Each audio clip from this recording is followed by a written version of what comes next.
Bem-vindos ao Humanizar é se Conectar. Hoje temos uma pessoa que inspira através da sua coragem de tomar ações dentro de uma sociedade que muitas vezes se omite, fecha os olhos para pessoas que são incríveis e podem nos ensinar muito. Eu estou com a Maria Nancy, psicóloga fundadora da ONG Caminhando, Núcleo de Educação e Ação Social, que é um projeto que trabalha com pessoas com deficiência. Eu já tive a oportunidade de conhecer o espaço e eu confesso que eu me emocionei muito, porque é um ambiente que existe uma egrégora de amor. Eu fui recebido com amor. E isso só acontece porque existe uma cultura que veio desta pessoa. Veio de toda uma equipe, né? E toda uma equipe, Hugo, desde dos primeiros fundadores, dos quais eu sou uma das pessoas, né? Que permaneço até hoje lá, mas e de toda a equipe, né? Equipe de trabalhadores, de funcionários, de voluntários. Maravilhoso. Mães. A gente chama de família caminhando. Família caminhando. É uma honra inenarrável tê-la aqui. Para mim é muito especial, de verdade. E eu acho que como a nossa proposta é falar dentro do propósito das pessoas, o porquê elas fazem aquilo que elas fazem, eu gostaria de começar com você com uma pergunta de quem é a Nancy fora dessa mulher que as pessoas veem, que é a pessoa que fundou esse espaço, a pessoa que está sempre ali gerenciando um centro espírita, ajudando nisso também. Quem é essa pessoa por trás? Eu posso me considerar uma mulher realizada. Eu tenho 67 anos, sou casada, tenho 4 filhos, 7 netos e filha do João e da Joana. Sou psicóloga. Antes de ser psicóloga, eu me formei como assistente social em 1985 e já fui trabalhar no social. Eu já gostava do social, né? Me tornei espírita há 45 anos e desde que me tornei espírita, o meu impulso maior, além do estudo, que nós fazemos um estudo relativamente profundo da doutrina espírita, sempre me chamou a atenção a questão social no Brasil, a questão social no mundo, que é algo que impacta e sensibiliza os corações mais sensíveis, né? E sempre quis estar ajudando de alguma forma a melhoria da educação, da socioeducação das pessoas, não é? Porque no campo da caridade, que é a expressão do amor, eu acho que a educação é a maior caridade que se pode fazer para alguém, né? Porque educar é esclarecer, educar é desvelar horizontes, né? Ampliar horizontes. Então, eu sempre gostei muito dessa área social.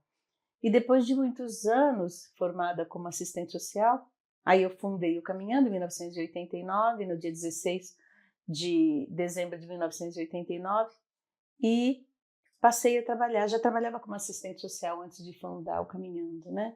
Passei pela área da educação, pela área da habitação, e depois entrei nessa área da questão da deficiência na PAI de São Paulo, e trabalhei alguns anos na PAI de São Paulo e já, assim, decidimos, né, como uma missão de vida mesmo. Caminhando, para mim, é um propósito, uma missão de vida que nós temos levado adiante há 36 anos. Agora a instituição faz 35 de operação, né, de funcionamento. Eu acho que foi... A minha pergunta próxima seria exatamente essa, né? Em que momento que você teve contato com a causa de pessoas com deficiência? E foi nesse momento que você acabou de trazer, né? E o que te motivou, né, a fundar a ONG Caminhando? O que você sentiu que foi... Qual foi esse motivador que você falou, cara, não posso deixar o mundo sem isso? Então, e foi muito interessante porque nós trabalhávamos na APAI e na APAI de São Paulo com bebês, né? Com crianças que tinham nascido com deficiência, né? Síndrome de Down, paralisia cerebral, que é uma causa pós-natal, né? Perinatal, inclusive. E as crianças com diversas síndromes e com deficiência intelectual. E aí, de repente, eu fui me interessando, não só pelas crianças pequeninas, que a gente trabalhava na estimulação precoce. Eu trabalhava como assistente social na estimulação precoce. Mas aí eu comecei a observar que também, né, tinha uma questão ali maior, que era a questão de quando a criança chegava na adolescência, as escolas, naquela época, né, há 36 anos atrás, tinham muita dificuldade, porque nós, né, os ditos normais, né, aqueles de nós que não temos uma deficiência mais acentuada, mais aparente, eu costumo falar assim, Uhum. A gente tem lá a escolarização, chegamos a um certo grau de escolarização e vamos para o mundo do trabalho. E eu gosto muito de trabalhar, uma das grandes paixões da minha vida, além de estudar muito, é trabalhar. Eu gosto muito, eu acho que o trabalho ele diferencia os homens, né, as pessoas, os seres humanos, né, homens e mulheres que podemos contribuir com a nossa parte no mundo, com a nossa parte de criatividade, de realização, né, de transformação do mundo. Isso a gente realiza com o trabalho. E me chamava muita atenção o fato da pessoa com deficiência ter tanta dificuldade naquela época de ingressar no mundo do trabalho, de seus potenciais laborativos serem desenvolvidos, né, auxiliados para que se desenvolvesse, né. Então eu decidi estar entrando nesse nicho, né, de conseguir montar uma escola, não é que o Caminhando sempre foi e continua sendo uma escola diferente, não é uma escola regular, com currículo, Uhum. mas é um lugar de aprendizagem, vamos pensar assim, escola no sentido de lugar de aprendizagem, onde todos vão, né, e frequentam e podem aprender. E aí nós decidimos fundar, né, e escrevi um projeto no período em que aquilo foi chegando, né, eu sou espírita, acredito que o comando sempre é de Deus, a tarefa, né, que a gente recebe é uma tarefa que vem do alto e vem do alto como inspiração, e de repente resolvi estar montando, escrevendo um projeto, chamando algumas amigas, e o meu marido tinha uns amigos, e tem, né, ainda, eles estão já idosos agora, que gostaram da ideia, resolveram nos auxiliar, empresários, e eram executivos de uma grande multinacional. E entraram conosco na formação da primeira diretoria e fundamos o Caminhando, nessa data que eu já falei, né, há 35 anos atrás. E esse era o foco inicial do Caminhando, né? Nós tínhamos lá o Programa de Desenvolvimento Laboral de Pessoas com Deficiência Intelectual. Maravilhoso, né? Maravilhoso, inspirador e um exemplo. Temos aqui o nosso suporte técnico, que está informando que a PAI é a Associação de Pais e Amigos dos Excepcionais. E dentro dessa vivência que você tem, qual é o impacto da participação do setor privado, né, empresas, na realização desse sonho que você trouxe para o físico, né? Como que é essa questão do setor privado? Desde o início, como eu falei, né, eu até vou citar o nome, né, a Avon, a empresa Avon Cosméticos Limitada, nos auxiliou muito. E se não fosse a ajuda inicial da Avon, o Caminhando nem teria continuado, nem teria começado. Os primeiros 5 anos do Caminhando foi fundamental o auxílio grande, né, porque os executivos que eram diretores daquela empresa naquela época, né,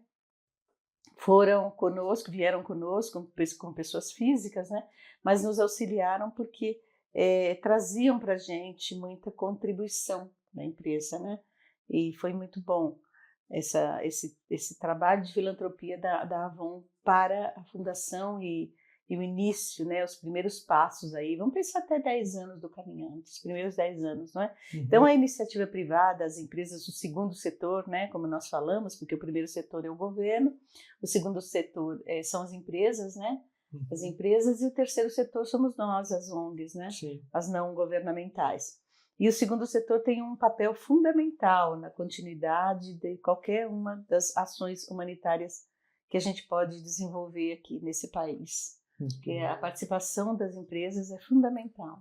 E eu acho que é importante que você diga, porque realmente as ONGs precisam dessa força. Ainda mais no começo, o início, né? Sim.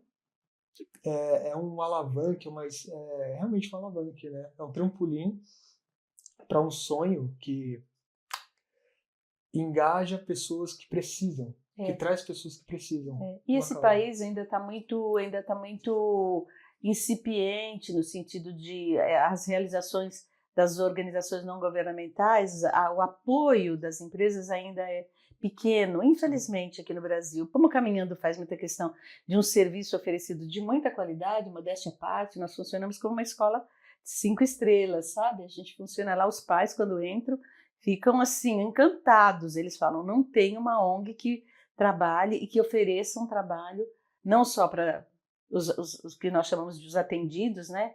Que são os alunos, os aprendizes no Caminhando, sim, mas para todas as famílias que recebem, porque o Caminhando funciona como uma equipe de assistentes sociais, pedagogos, psicopedagogos, psicólogos, educadores físicos, educadores de arte, monitores, cozinheiros, auxiliares de cozinha, faxineiro, porteiro, todo o pessoal de suporte administrativo. Então a gente tem uma equipe grande e todos os contratos, né, de segurança, de contabilidade, então isso tem um custo bem alto, né?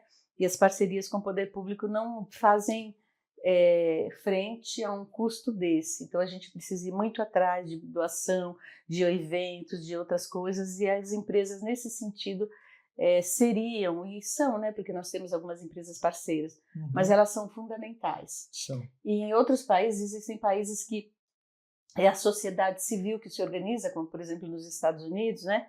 E o poder público deixa a sociedade civil se organizar e manter as organizações não governamentais. Perfeito. E trazendo dentro dessa questão que você já trouxe, quais são as barreiras enfrentadas pelo público atendido e qual a contribuição do Caminhando nesse sentido também? Né? São muitas barreiras, né? Barreiras arquitetônicas que ainda existem bastante, né? Apesar de todo o processo de inclusão. Então, como eu estava contando a história, de repente, quando nós fundamos o Caminhando em dezembro de 89, logo em 90, no comecinho do ano, o então presidente Collor de Mello, ele lança lá uma legislação, aprova uma legislação importantíssima para a inclusão da pessoa no mercado de trabalho, que a gente chama de lei de cotas. Então, a partir dali, as empresas todas, elas são obrigadas, né, a ter as suas cotas com pessoas com deficiência. Mas mesmo assim, apesar dessa questão da lei de cotas, nós temos aí uma situação grave, né? Então esse é um dos problemas que a gente enfrenta, de existirem empresas que os seus processos de trabalho não contemplam a condição de ter nos seus processos de trabalho, nas suas manufaturas todas, pessoas com deficiência intelectual, por exemplo. Então a empresa ela consegue absorver, incluir a pessoa com deficiência física, desde que essa pessoa com deficiência física também seja qualificada, que é uma outra coisa também. A qualificação de mão de obra no Brasil é algo que a gente precisa, um parênteses, né? Precisa investir mais na qualificação de jovens para o mercado competitivo de trabalho. E também a gente sabe que a pessoa com deficiência ela precisa ter a educação muito adaptada. A pessoa com deficiência visual, né, o cego, o surdo, e a pessoa com deficiência física precisa ter, né, na empresa uma série de adaptações. E a gente tem que convir que tem empresas que trabalham, por exemplo, empresas com trabalho muito técnico. Como é que ela vai ter, né, e que às vezes com barreiras arquitetônicas que existem mesmo, com a questão que a pessoa precisa ouvir ou a pessoa precisa ter uma acuidade visual, né? Como é que ela vai incluir pessoas com deficiência? Então, esse é um desafio grande, né? Eu estou falando aí em termos de inclusão no mercado de trabalho, que é um dos trabalhos que o Caminhando fazia no começo, hoje faz em pequena escala, até porque as pessoas com deficiência, que a gente chama de deficiência mais leve, as pessoas com deficiência que conseguem se qualificar para o trabalho, as empresas, em função dessa lei de cotas, da obrigatoriedade do Ministério do Trabalho, elas foram absorvidas pelo mercado de trabalho. Entendi. Hoje o que fica, né, muito para o nosso atendimento são pessoas com deficiência intelectual mais acentuada, né, e com autismo, né. A partir de uns anos para cá, o autismo foi considerado também objeto, né, também o autismo, ele precisou ser absorvido pelas ONGs que trabalham com a pessoa com deficiência, não é? Uhum. E aí hoje nós temos também, além dos deficientes intelectuais, a gente tem no Caminhando poucos com deficiência auditiva, né, o surdo, e a gente tem alguns com deficiência física, mas a gente tem uma porcentagem até relevante com autismo. Isso de verdade tem impactado desde que eu comecei na área, né? Com o seu propósito. Nessa causa da deficiência, né? Mesmo ainda quando eu trabalhava na antiga APAE de São Paulo, lá vendo os casais impactados com o momento da notícia, né? Quando receberam um filho especial nos braços, né? Que é algo que ninguém espera, um filho atípico, né? Então isso impacta muito, uma revisão de propósito de vida. E cada dia ali no Caminhando a gente percebe, eu estou todos os dias lá, eu sou voluntária, mas ao mesmo tempo eu vou todos os dias, né? Eu sou psicóloga, tenho meu consultório, mas eu vou todos os dias no Caminhando. E a forma como eles encaram a vida nos ensina muito, porque aquelas tolices que a gente tem, né, de consumir muita coisa, de ter produtinhos, de comprar coisas, para a gente associa isso a um bem-estar, uma felicidade, né? Para eles isso, para a maioria deles não tem significado, embora os jovens e adolescentes, eles gostam muito de ter o celular, a criança também, ó, depois de uma certa idade, essa coisa toda da mídia social, eles gostam muito, né? E agora, ao mesmo tempo, esse apego a coisas materiais, na maioria deles não existe isso, e nem existe, né? Outra coisa também é a valorização dos sentimentos, né? Então eles nos ensinam muito quanto que é importante, né? Um abraçar o outro, falar um com o outro com carinho, e quanto que impacta quando um, de repente, assim, fica bravo um com o outro. Então eles chegam para mim, ai, Nancy, o fulano brigou comigo. Então, assim, que aquilo é intenso, né? A intensidade dos sentimentos, então a valorização dos sentimentos, né? E dos valores humanos. Então, no Caminhando também uma parte que eu acho, assim, fundamental, nós temos uma vez por semana o que a gente chama de aula de ética cristã, né? E que é uma aula de ética, onde a gente ensina muitos valores humanos, né? Importantes, como respeito à diversidade, que são valores do Caminhando, né? A transparência, né? A honestidade, o contato com Deus da forma como você acredita, né? A conexão com Deus, com o divino, com a conversa com Deus, o perdão, aí entra a tolerância. Então nós ensinamos muito isso, mas enquanto a gente ensina, a gente aprende lá com eles, né? Quanto que eles passam a assimilar esses valores cristãos, os valores sabe, humanos, e eles assimilam com maior facilidade e com mais, vamos pensar assim, com mais, não vou dizer uma ingenuidade, mas é assim quando você oferece um fruto e aquela criança saboreia, né? E sentindo de verdade o sabor do fruto. Eu acho que eles, né, como jovens, adultos, mas com uma mente com menos crítica do que nós, eles assimilam esses valores e nos dão assim um baile mesmo de percepção do que realmente é importante. Nancy, como o contato com o espiritismo e a espiritualidade, né, influencia o seu propósito? Eu acho que você já respondeu um pouquinho ali, né, mas você poderia trazer mais disso pra gente? Porque é tão inspirador ver essa questão do seu propósito. Porque assim, para mim o espiritismo, eu sempre brinco, né, que está na minha carteira de identidade invisível, né? Uhum. Eu sou espírita há 45 anos, então, para mim o espiritismo, essa doutrina, né, que é uma ciência, que é uma filosofia, que é uma religião, ela despertou em mim o sentimento de religiosidade e de espiritualidade. Não é assim o espiritismo simplesmente como algo formal, que eu vou na casa espírita, que eu vou lá cumprir tarefa. Não, o espiritismo para mim ele é algo que fez com que eu descobrisse o meu propósito de vida, né? A minha conexão com a espiritualidade, com os mentores no Caminhando, nós fazemos questão de deixar muito claro que o espiritismo é uma instituição espírita, e espírita no sentido de termos esse sentimento de amor, né? E de estarmos a serviço. Então, o Espiritismo, ele trouxe para mim essa ampliação de consciência, né? De nós sabermos que estamos no planeta que não é por acaso, nós todos estamos aqui de algum modo para cumprirmos uma tarefa, uma missão de vida, se eu posso falar assim, para que a gente possa contribuir para que esse mundo fique melhor, porque a verdade, como diz Mahatma Gandhi, ela não está nem num polo nem no outro, não é? O equilíbrio está no meio. E a gente poder vir para o meio, e no meio olhando que é necessário construção do bem no mundo. E os jovens precisariam estar muito engajados, conhecer os propósitos, as verdadeiras ONGs do bem, as verdadeiras casas religiosas do bem, que falam do bem e que falam de esperança. O Brasil está precisando de esperança. É isso. Perfeito, Nancy. Obrigado. E se vocês prestarem atenção nessa última frase dela, as casas religiosas.